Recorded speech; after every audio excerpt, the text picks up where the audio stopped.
Hello, this is Yoda from DomiNations on January 7th, 2017. I hope you had a great holiday season. I am back. I think the last video I did was back on December 23rd. Took a bit of a break for the holiday season and didn't do any World Wars. And now we're back for a new year. And what do we have? Let's do an update. So, as you see, my walls and gates are now all upgraded to level 9 thanks to the food. So we all have upgrades to that. University's been over the holidays, a big area that I've put a lot of work into this wisdom and prosperity, and I've only got 2 left besides the capstone. So I got one more loot blessing, and then I've got a farm upgrade, and that'll be it. And then I can do the final capstone and have one less citizen required for food research. University skills with food cost will require one less citizen to research. So that is where I spend a lot of time. Oil has been going into my generals. I have gone through and upgraded Napoleon.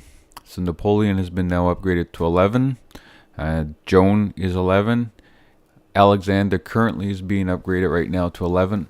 What I've learned over the holidays, looking at different videos and talking to people, there's cutoffs at 11, 16, and 21 for generals, and you sort of want to get your generals to those levels. And what I also have decided is Joan, because of the high hit points, along with Alexander, also has the high hit points, are sort of the 2 that I'm going to take for each attack. And then I'm going to throw in Napoleon, because Napoleon has a range of 5 right now. And also then Alexander will be with Nobunaga and Joan with Napoleon on my attacks in World War, because this also has, as you see, 523 DPS. So that's sort of the game plan. So work up Alexander to 11, Nobunaga to 11, and then I'm going to work Napoleon and probably Joan, work them up to 16, and then go back and work.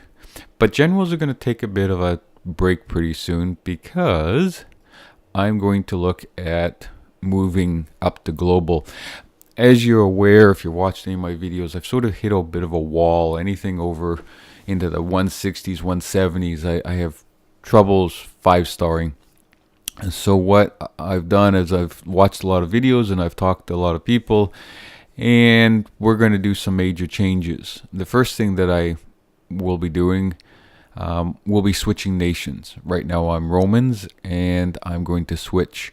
And the second thing I'm going to do is I'm going to upgrade and move to global, and then get the global troops, because I'm struggling against 5-starring my mirrors. Because I have such a higher defensive, I'm up to now 161 defensive or experience points. And so what that's going to do is it's going to give me a lot more power offensively. And so hopefully that will help. Well, it will help. And so let's talk about revolution. So right now I'm Romans, and I started playing this game at the end of February 2016.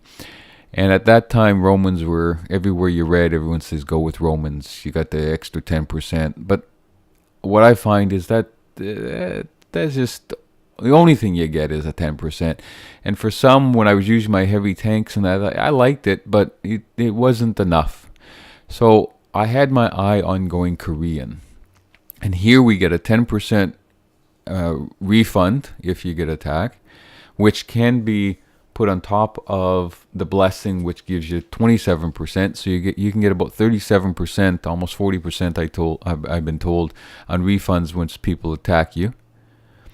You also get an extra war tactic, and that was huge for me, because I find war tactics in wars are just amazing, and they can make the difference. And of course, the shooters deals 40% more damage, and so those are quite the shooters.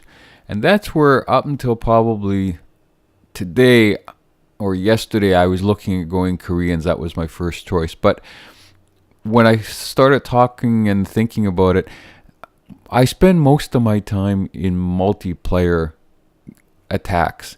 And for that, I think the British is probably the better option because, first off, it increases your stolen loots by 15%.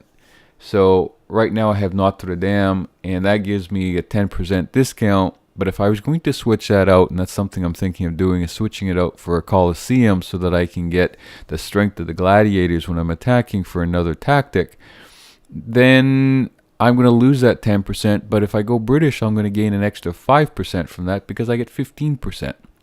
The other thing that I like about British is that it has 15% more damage on the shooters, so not quite as much as the Koreans. You had 40%, but that's only a 25% difference in the end. But it has a +1 range, and because of that range, you can stand out of harm's way for a lot of the attacks. Now, it's going to take a lot for me to get used to the British because I've got to learn how to protect them. I'm used to more tanks and sending in the heavy tanks and letting them just bash away and run over a base, which, of course, that's not working so well right now as I get into the higher range. So the end result, after thinking, French is also another one I looked at because, again, if I'm multiplaying, using the multiplayer battles, I like the retrain time, getting the extra 3 allied troops, and the tanks. Again, if I was going, heavy tanks in French are really great. But in the end, I've decided to British. And if you're going to switch, you need 16 workers. Right now, I think I've only got 13 available. And then there's a sale today or this weekend on the tank depots. And this is nice because what I'm probably going to do is I'm probably going to look at upgrading this using the gold, letting it work for a day, and then probably going to crown it to get it done before the sale runs out, because what I like to do is I like to move the tank depot up to level 8 global, and that really I think is going to be a big boost because I'm going to get medium tanks coming out of the forest and also out of this depot. I've also worked during the holidays and moved my stables. If you remember, my stables, much like my garrisons, had not been updated. So my stables right now, 2 of them are sitting at level 6 and one's a tank depot. So I'm also going to work on getting gold this weekend to upgrade all 3 stables. And by that time I should have enough food to upgrade my war academy. And the reason I want to upgrade the war academy is I get an extra tactic. So where with Korean I was going to get an extra tactic, if I upgrade to global I'm going to get this extra tactic. And then if I decide to switch out, if I still need another tactic, I'll look at switching out the Notre Dame for the Colosseum, and that will give me the strength of the gladiator and another tactic if I need that. So that's sort of the game plan, to try to mix things up a little and try to give me a lot more offensive power.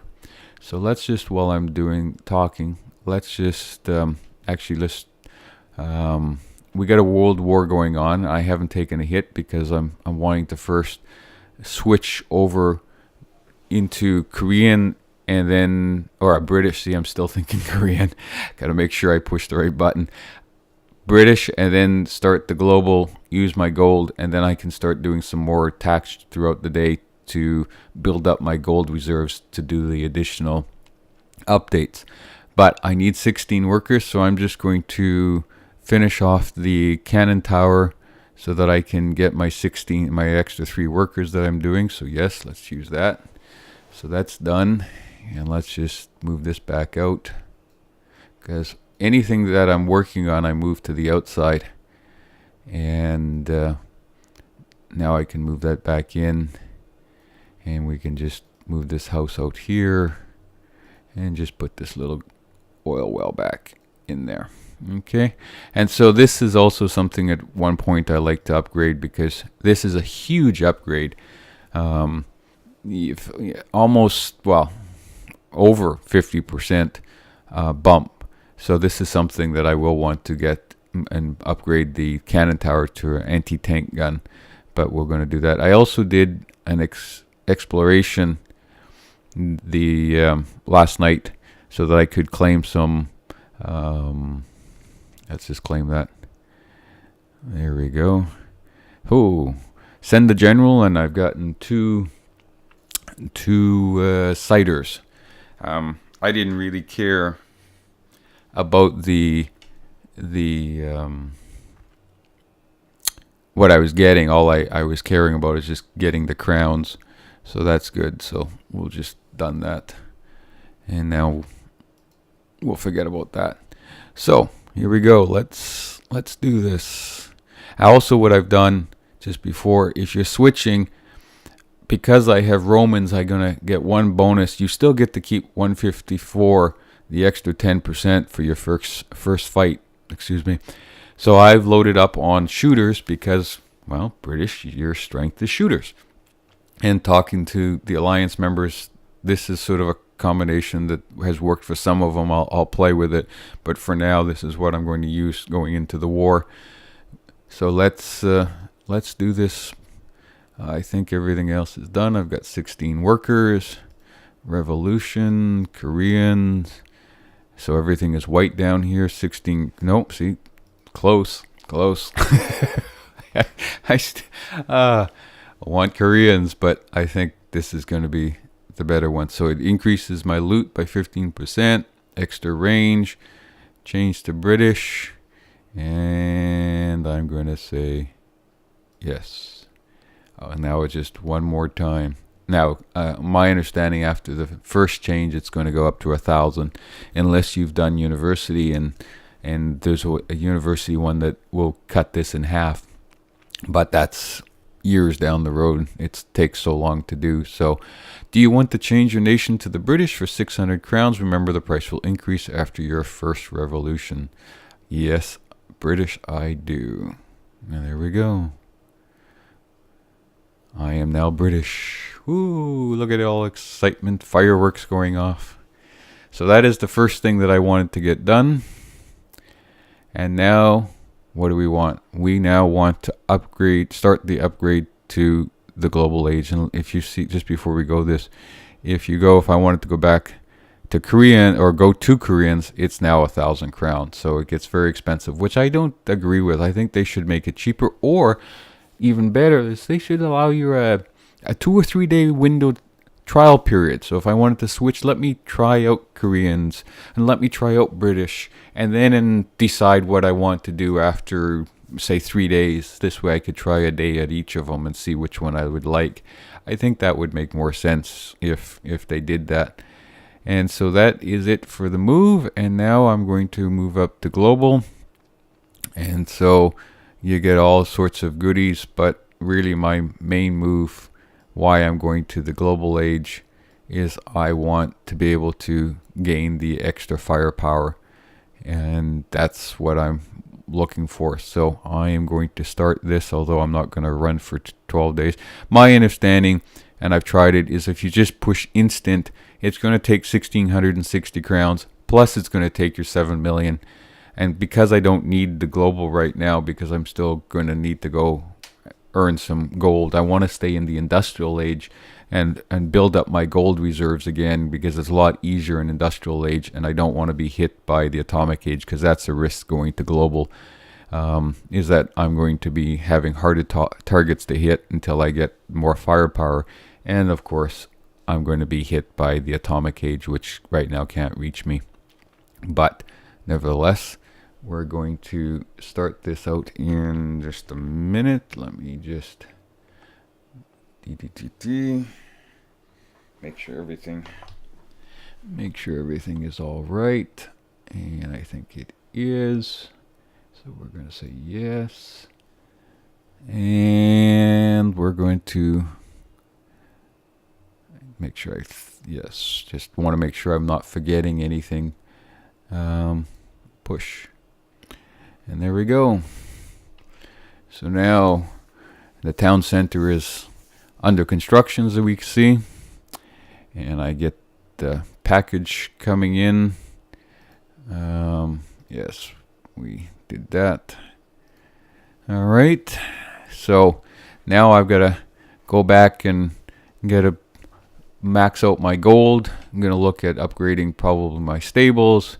and then go through again the gold and get enough gold to upgrade my tank depot once I switch to the city center. And as you see, it's 1660 crowns still. So in a day or so, when I'm ready to switch, this will have moved down by a few crowns. It's not a lot at the beginning. It drops.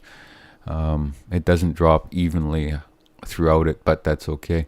All right. Well, that is it. That is it for now. You've just seen me switch to British, and you've seen me start the upgrade. And the next video, if all goes well, I'm going to do my first attack as British. Thank you very much for watching, and until next time, bye-bye.